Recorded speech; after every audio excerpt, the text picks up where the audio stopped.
Hello, this is Kate from Clear Blue Tarot, trying a new setup again. I'm at home and I did a spread for Gemini.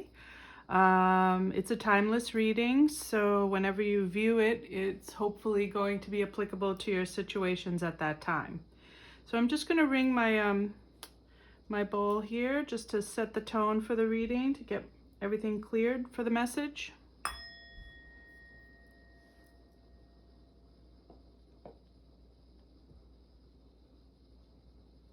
Just going to put my selenite here for clarity.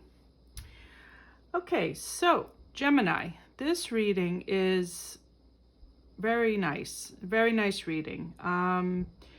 It starts off in the center here with the Three of Cups and the Chariot as your main cards for what you're going through right now inside of you. This is the Celtic Cross spread. The Three of Cups and the Chariot here in the center are signifying that you are celebrating something. You could be having a collaboration, a reunion, and it is also utilizing the forward motion of the Chariot. So you are heading forward into a new venture quite powerfully, perhaps with a couple of other people, like-minded people, in a very celebratory manner. And you're challenged by the High Priestess, which in this position, I decided to clarify some stuff. So I'm going to talk about the clarifiers as I go through the spread. So the High Priestess I clarified here with the Children card from the Doreen Virtue Angel deck and the Cobra from the Wild Unknown Spirit Animal deck. So what this is saying is you're challenged by trying to be a spiritual teacher, which is signified by the Cobra combined with the High Priestess, a spiritual teacher for children. So in some manner with this this new collaboration and forward movement, you are also involved very much with children, be it your own children or other children, and you're challenged by trying very hard to teach them about things of a spiritual nature. Trying to figure that out. That could be part of this collaboration. This whole reading rests on the foundation here of the Ace of Cups with the focus card from the Doreen Virtue confirming it. And the focus card, the angel in the focus card, is looking straight at the Ace of Cups, where the sun is rising right out of the cup. So this is saying that the focus point that you know has to be the focus point for this venture that you're attempting to set out to do. It has to be about love, unconditional love, universal love. Your focus is maintaining this love and this light and love and purity as you attempt this teaching. What you're coming out of here is the Eight of Swords card, which is basically being in a mental prison. You could have had a hard time getting to this decision that you wanted this to be a path for you. And at the time, you were sort of fooling yourself into thinking that it wasn't possible, or maybe you had a belief system that was making you feel stuck and you couldn't accomplish what this is looking like here.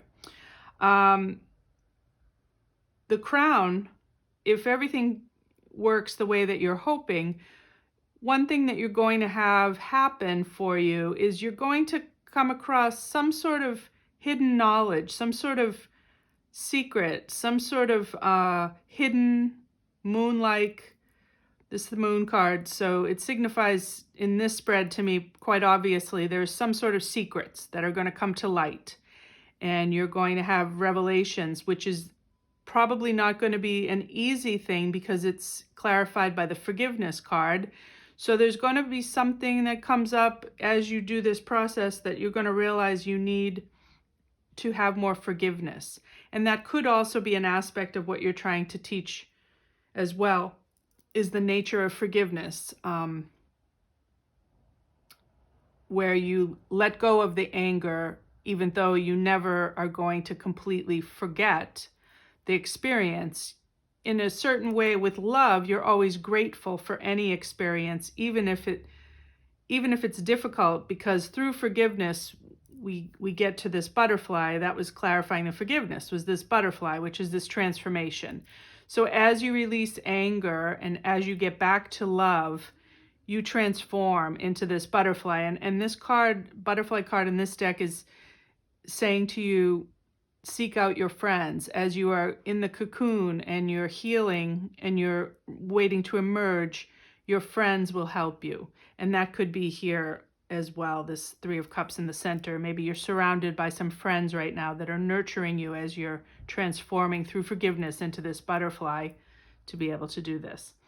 Down here, the near future outcome in this spread here is the Fool card, which means it's very supportive of the Chariot. It looks like as this forgiveness happens, you are setting forth, jumping into the unknown, walking forward confidently and without fear, and supported by dreams. That was clarified by dreams.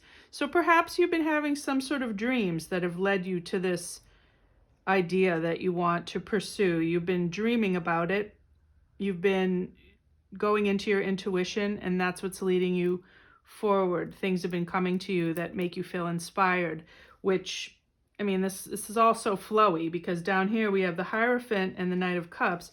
Now, the Hierophant and the High Priestess are the spiritual partners, the male and female spiritual aspects of the tarot.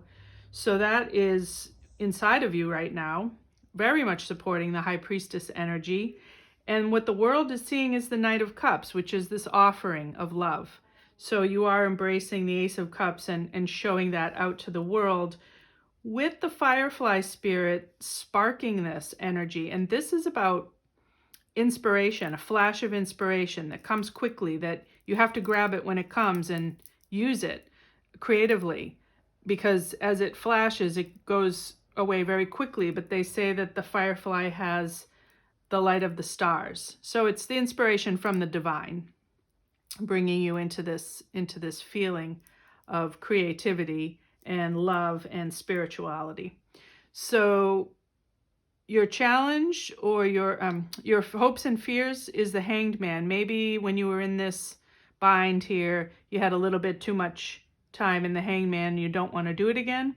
Or you're hopeful. Maybe you're feeling like you want to have this rather than that. The Hanged Man is so preferable to the Eight of Swords as far as a time of meditation rather than a time of feeling bound up. So maybe that's your new hope, is that when you do have time alone, or time to go within, time when you're in the butterfly cocoon, it's going to feel more like a Hanged Man than an Eight of Swords entrapment. The final outcome here I have is the Six of Pentacles, clarified by the Spider. And that's a perfect transition from the Hierophant and Firefly up to the Six of Pentacles Spider. Six of Pentacles is about giving something to the world, to the needs of others. And it's a material thing. It's an actual physical thing. So it strikes me that these pentacles look a lot like what this spider is weaving in this web. And this is about writing. This is about, it can be about writing. That's what I got from it, is maybe maybe you're going to write a book for kids, or you're going to write a book for, I don't know why, it doesn't have to be children. It could be children of God. You're going to write a book or a poem or something that's going to be very spiritual. And it's being inspired by all this beautiful love energy and divine light. And so you're encouraged to do that. It looks like that's maybe what this is all about, is writing it down, or, in some way creating something new from all this inspiration. And this lovely card over here, the Shaktipat of Seahorse from the White Light Oracle, is the final outcome. It's sort of this adjunct. I love these cards, and I I don't know how to put them really in a spread, but I want to really stand it out. I don't just want it as a clarifier. I want it to kind of clarify the whole spread. And this card combines the idea of Shaktipat with the seahorse energy. So it's two beautiful ideas blended into one. And Shaktipat is a transmission of grace. It's a gift from the light, and it enables the mastery of something. So the Shaktipat of seahorse empowers us to seek out environments that are conducive to our well-being, rather than damaging ourselves by trying to adapt to external situations or societal values. So it teaches us that we're enough. We have enough innate spiritual magnetism to attract what we need in our lives. So it's to get away from lies and deceiving ourselves into thinking we may be trapped in something we don't feel good about that might make us act more negatively, and come towards our own true authentic being. And it's very unique. It's a unique voice. It's a unique message, even though it's transmitting the power and grace that it's bringing forth. It's a unique translation. So it's a very beautiful, beautiful card to get, supporting this energy of what you're trying to create from these ideas and these teachings. So that's your reading today. I hope you enjoyed this, and I hope it resonated. And if it did, great. And check back next time, Gemini, and we'll see where we go from here. I hope you have a great rest of your month. I'm assuming I'll probably get to the next one in a month. I'm kind of going on my own timeline here, like without so much guidance from the calendar. But that was the reading, and if you want a private reading, feel free to reach out to me on my Gmail. And all the decks that I've used, I've listed below to credit the beautiful artists who created these. So I hope you have a great rest of your night. Thank you so much. Namaste.